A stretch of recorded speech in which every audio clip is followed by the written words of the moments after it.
जुल्म करने वाले अनकरीब ये जान लेंगे कि वो किस खाई में गिरने वाले। कभी इंसान को माल का नशा, ताकत का नशा फिरौन बना देता है।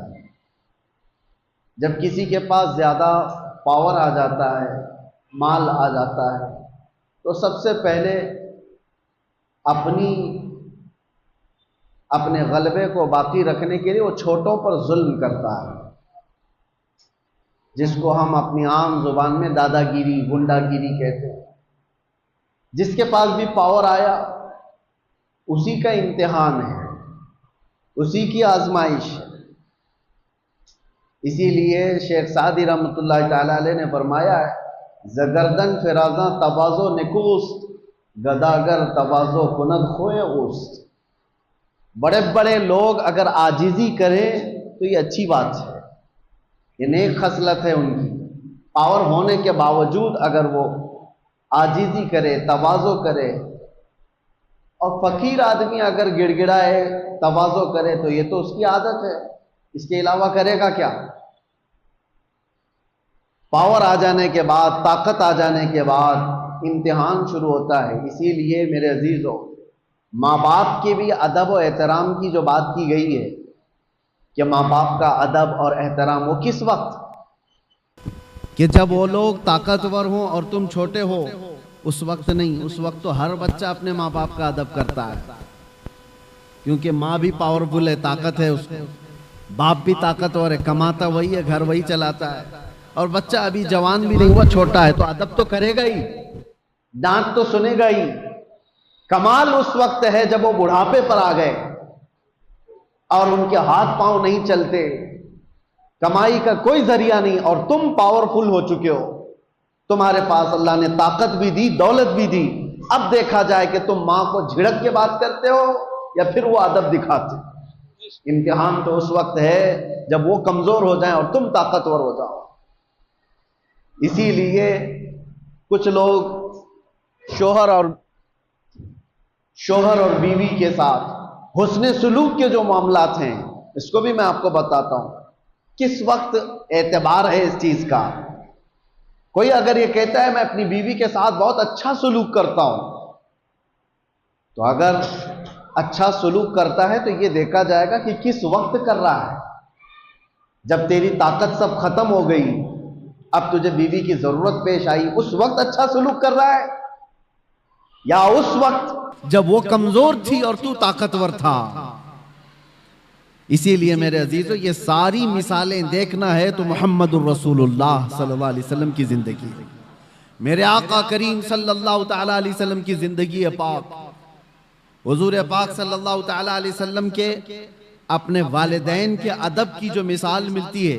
हुजूर के वालिदैन तो बहुत जल्दी इंतकाल कर चुके, लेकिन फिर भी हदीस में मिलता है उस वक्त नहीं जब मेरे आका सल्लल्लाहु अलैहि वसल्लम का बचपन था, उस वक्त की बात जब मदीने तैयबा में इस्लामी हुकूमत स्टैब्लिश हो चुकी है। कैसर और किसरा थर्रा रहे हैं, हुजूर के नाम से कांप रहे हैं। जिस जगह सहाबा चले जाएं, फतह हो कामरानी उनके कदम चूम रही हो। उस वक्त जब गलबा था, गलगला था, नबी पाक सल्लल्लाहु अलैहि वसल्लम सहाबा के साथ बैठे, एक बूढ़ी औरत आती है, हुजूर खड़े हो जाते हैं, और खड़े हो गए, सहाबा चौंक गए। मेरे आका सल्लल्लाहु अलैहि वसल्लम ने अपनी चादर निकाली और बिछाया उस बूढ़ी खातून को बैठने के लिए। सहाबा ने पूछा, ये वो सरवरे किश्वरे रिसालत है, सैयदुल अंबिया है, जिसके कदमों को माथा लगाकर जिब्राइल बोसा देते हो, वो किसी बूढ़ी के लिए खड़ा हो जाए। तो हुजूर पाक सल्लल्लाहु अलैहि वसल्लम से सहाबा ने पूछा कि इस खातून का अदब क्यों? मेरे आका ने फरमाया, ये 2 साल मुझे दूध पिलाने वाली हलीमा सादिया है। नबी पाक सल्लल्लाहु ताला अलैहि वसल्लम ने उस वक्त अदब करके दिखाया है जब पावर था, गलबा था, सहाबा की जमात थी, और एक बूढ़ी खातून आई, और वो भी जन्म देने वाली औरत नहीं है, दूध पिलाने वाली दाया है। मेरे अजीजों, 1-2 मिसाल नहीं, हर मिसाल मैं आपके सामने रखूं। हुजूर पाक सल्लल्लाहु ताला अलैहि वसल्लम एक बार एक दरख्त के नीचे आराम फरमा रहे हैं, सहाबा भी थे, किसी गजवे से वापस लौट रहे थे।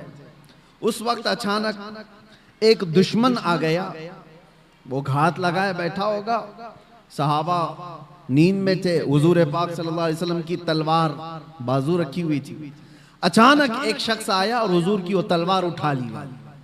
हुजूर नबी पाक सल्लल्लाहु ताला अलैहि वसल्लम बेदार हुए और देखा तो वो तलवार सोते खड़ा है बिल्कुल हुजूर के सामने, हुजूर पाक सल्लल्लाहु अलैहि वसल्लम के पास।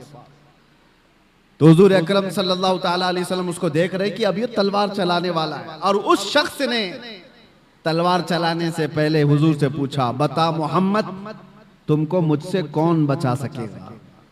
हुजूर पाक सल्लल्लाहु अलैहि वसल्लम ने एक बुलंद आवाज से सिर्फ इतना कहा, अल्लाह।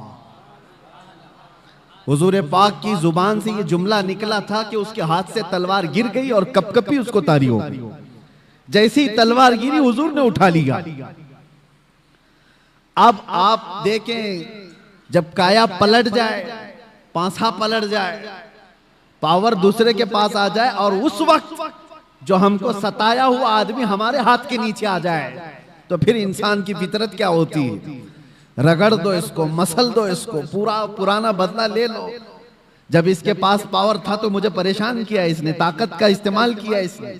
हुजूर पाक के पास तलवार हाथ में आई, अब वो कांपने लगा। हुजूर ने पूछा, बता अब तुझको मुझसे कौन बचाएगा? वो तो काफिर था, वो काफिर था। हुजूर ने तो फरमाया था अल्लाह। उसने कहा, मैंने सुना है कि तुम करीम इब्ने करीम हो। हुजूर पाक सल्लल्लाहु अलैहि वसल्लम ने फरमाया, जाओ तुम्हें आजाद कर दिया। तो वो आजाद होकर के गया थोड़ी ना, बल्कि कहा कि ला इलाहा इल्लल्लाह मुहम्मदुर रसूलुल्लाह, और अपनी कौम में आकर के बताया, मैंने एक ऐसे रहमदिल इंसान को देखा है, जब उसके हाथ में पावर आ गया तो उसने तलवार चलाने की बजाय मुझे मुस्कुरा करके आजाद किया है। मेरे अजीजों, ये आसान बात नहीं। इंसानी फितरत तो ऐसी है कि पावर का इस्तेमाल हर आदमी अक्सर गलत कामों में इस्तेमाल करता है। वो सिर्फ रसूलुल्लाह की जात है, वो यकीनन हमारे लिए कायदे कुल हैं, हमारे लिए नमूने अमल है। ला करके दिखाओ दुनिया भर की ताकतें, जिनके पास पावर आता है उसके बाद वो किस तरह का रूलिंग करती है। मैं इस्लाम को छोड़ करके आपके सामने रखूं अगर बात, हाँ कभी कभार ये दरिंदे हमें ऐसे बादशाहों की मिसाल ला करके बताते हैं जिनका इस्लाम से कोई ज्यादा ताल्लुक नहीं रहा। वो तो अय्याश बादशाह थे, नाम मुसलमान होने से कोई मुसलमान थोड़ी ना हो जाता है। वैसे तो तुर्की के इनकलाब के बाद मुस्तफा कमाल बादशाह नाम से जो रेवोल्यूशन आया था, सल्तनत उस्मानिया खत्म होने के बाद तुर्की में जो बादशाह बनाया गया अंग्रेजों की तरफ से, उसका नाम क्या था? मुस्तफा कमाल बादशाह। उसने तकरीबन 10-11 साल हुकूमत किया, पूरे इस्लाम को खत्म करने के लिए एड़ी चोटी का जोर लगा। कुरान पे पाबंदी, अजान पे पाबंदी, हिजाब पे पाबंदी, अरबी जुबान पे पाबंदी। 11 साल की हुकूमत में नाम क्या था? मुस्तफा कमाल। नाम हो जाने से कोई मुसलमान नहीं होता। हाँ, ये बात याद रखें। मिसाल लाओ ऐसी, अबू बकर हो, उमर हो, उस्मान हो, हैदर रदी अल्लाह ताला नुमा जैसी, क्या उनके दौरे खिलाफत में मैं अगर आपको हजारों मिसालें रखूं, पावर था, गलबा था, ताकत थी, तब फिर किस तरह का इस्तेमाल किया है।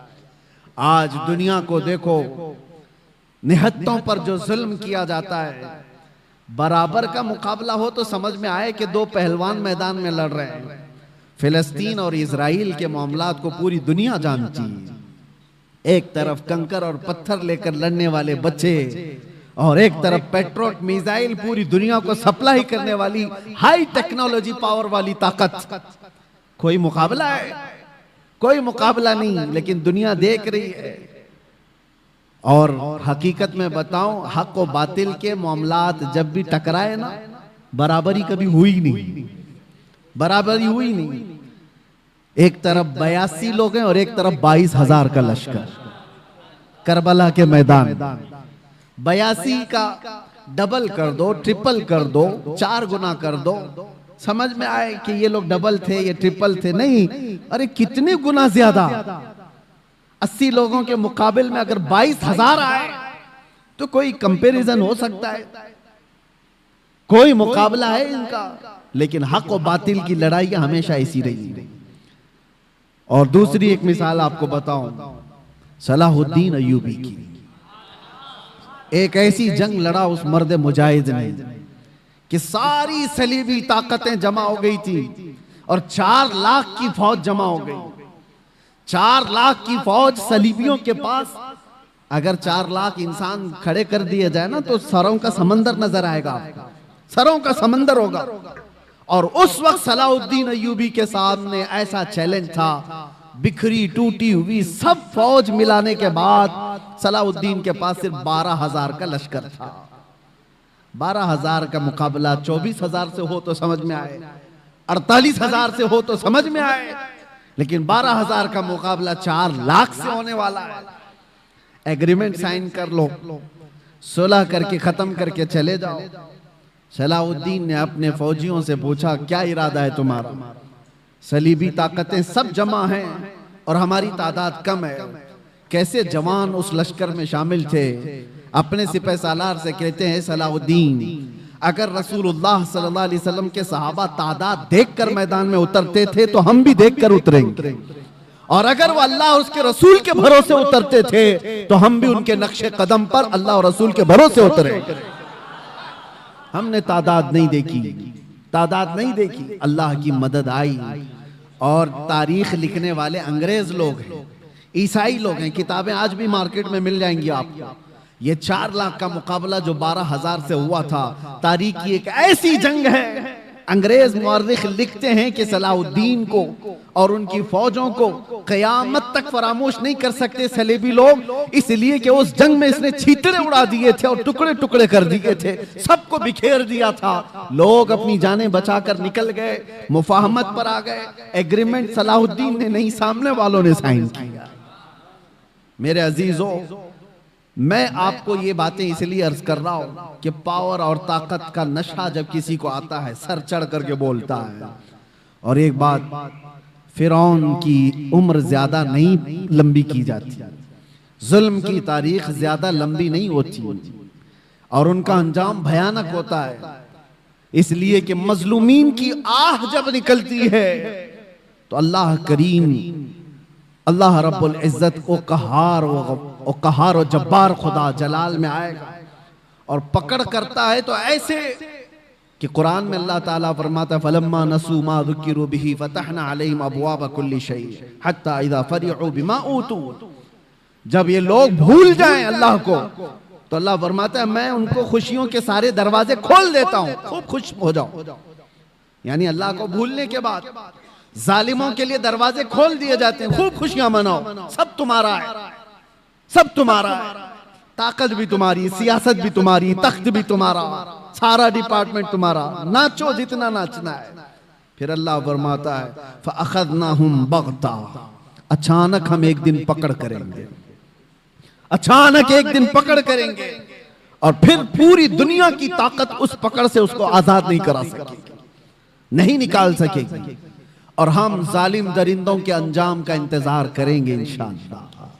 और आप देखना मेरे अजीजों, हमारी जिंदगी रहे न रहे, लेकिन अल्लाह हय्य व क़य्यूम है, वो अल्लाह हमेशा से है और हमेशा रहने वाला।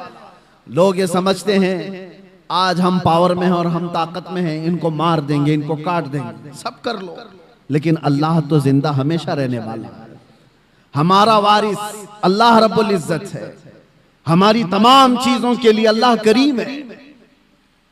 हमने जब ये कुरान में पढ़ा, व उफ़व्विदु अमरी इलल्लाह, अल्लाह ने कुरान में सिखाया है कि यूं कहो कि मैंने अपने सारे मामलात अल्लाह के हवाले कर दिए। इन्नल्लाह बसीरुम बिल इबाद, बेशक अल्लाह अपने बंदों को देख रहा है। तो फिर देखो अल्लाह ताला बंदों को कैसे देखता है।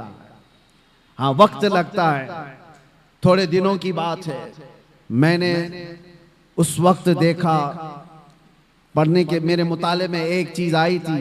हज़रत अबू जुंदल एक सहाबी हैं, मक्का में गिरफ्तार हुए थे, कैदी बन गए काफिरों के साथ, और तकरीबन जानते हो 16 साल इन्होंने काफिरों की कैद में गुजारे। और जब रसूल पाक सल्लल्लाहु अलैहि वसल्लम फतेह सुलह हुदैबिया जो हुई, उस दिन हुजूर 1400 सहाबा के साथ उम्रा करने आ रहे थे, तब मक्का वालों ने रोक लिया था और एग्रीमेंट साइन हो गए थे। सुलह हुदैबिया जो है उसमें यह था कि मक्का से कोई भाग करके जाएगा तो मदीने वाले उसको वापस कर देंगे, और मदीने से कोई भाग करके आएगा तो हम उसको वापस नहीं करेंगे, हम अपने पास रख लेंगे। सब ऐसी एग्रीमेंट उन्होंने साइन की थी। उसी वक्त ये अबू जुंदल साहबी कैद से निकल करके आ गए थे। अंदाजा करो 16 साल के बाद कोई जंजीरें तोड़ करके निकल आया हो, और वो भी सहाबा के जमात में आ गए। सहाबा ने सीने से सीना लगाया, वो फूट फूट करके अपने जख्म बता रहे थे। लेकिन कुफ्फार को जैसे ही पता चला हमारा एक कैदी भाग गया है, तो उन्होंने कहा कि अभी अभी हमारा एग्रीमेंट हुआ है कि जो मक्का से भाग कर जाएगा उसको मदीने वाले वापस करेंगे, अबू जुंदल को हमारे पास वापस करो। सहाबा सब खड़े हो गए कि इस मजलूम को हम वापस कैसे करेंगे, जंग कर लेंगे। सबकी नजरें हुजूर पाक की तरफ थी कि हुजूर क्या फैसला फरमाए। अबू जुंदल अपने जख्म दिखा दिखा करके सहाबा से कह रहे थे इनके पास वापस भेजोगे मुझे बहुत मारेंगे। तो मक्का के कुफ्फार और मुशरिकीन को हुजूर ने कहा कि अब वो आ गया छोड़ दो, अभी तो हमारी एग्रीमेंट साइन नहीं हुई। तो उन्होंने एग्रीमेंट को खत्म कर दिया और कहा कि अगर ये हमको वापस नहीं किया जाएगा तो हम एग्रीमेंट भी नहीं करेंगे। जब जिद पर अड़ गए, हुजूर पाक ने अबू जुंदल की तरफ देखा और कहा अबू जुंदल मक्का वापस चले जाओ, रहमतुल लिल आलमीन है।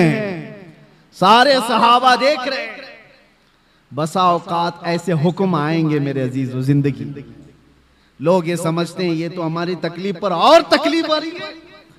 वो रहमतुल लिल आलमीन है और 16 साल का कैदी बाहर आया है और हुजूर उसको कहते वापस चले जाओ। दुनिया की नजर तो ये देख रही है कि रहमतुल लिल आलमीन है, वापस इसको कैद में भेज रहे हैं। सारे सहाबा से कहते लड़ लो, इसको वापस निकाल लो। लेकिन तुम नहीं जानते जो रसूलुल्लाह की नजर देख रही है। ये इम्तिहान है हमारा। मुसीबत के बाद हम आस लगाए हैं अल्लाह उसके रसूल की जात से, तो हो सकता है 2-4 मुसीबतें फिर आ जाएं। तुम ये कहोगे कि मैंने तो एक मुसीबत से छुटकारे की दुआ की थी, 4 और आ गई। कहीं ऐसा तो नहीं कि तुम्हारा ईमान बिखर जाएगा और तुम छोड़ दोगे।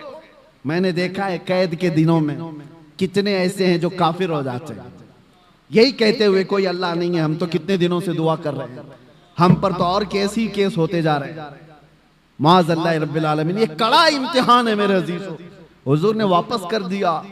और हैरत की बात मैं आपको बताऊं, दूसरा कोई आम मामूली आदमी हो तो जंग कर ले और लड़ाई कर ले, या फिर छूटा हुआ कैदी उसको जब ये फरमान सुना दिया जाए तो बिफर जाए और कहे कि मैं तो छोड़ देता हूं, ऐसा दीनी क्या। अबू जुंदल की तरफ सहाबा ने देखा, सर झुकाए मक्का की तरफ वापस जा रहे हैं। फरमाने मुस्तफा है, मेरे नबी का फरमान है। ईमान हो तो ये 16 साल कैद में रह करके छूट करके आए थे, जख्म दिखा दिखा कर रो रहे थे। उसके बाद रसूलुल्लाह ने फरमाया जाओ वापस। छू चीरा तक नहीं कहा, ये पूछा भी नहीं या रसूलुल्लाह वापस उस जुल्म की चक्की में पिसने जाऊं, नहीं पूछा, सर झुकाया और चल पड़ा। यही तो ईमान है मेरे, यही ईमान है। मैं जो बात अर्ज कर रहा हूं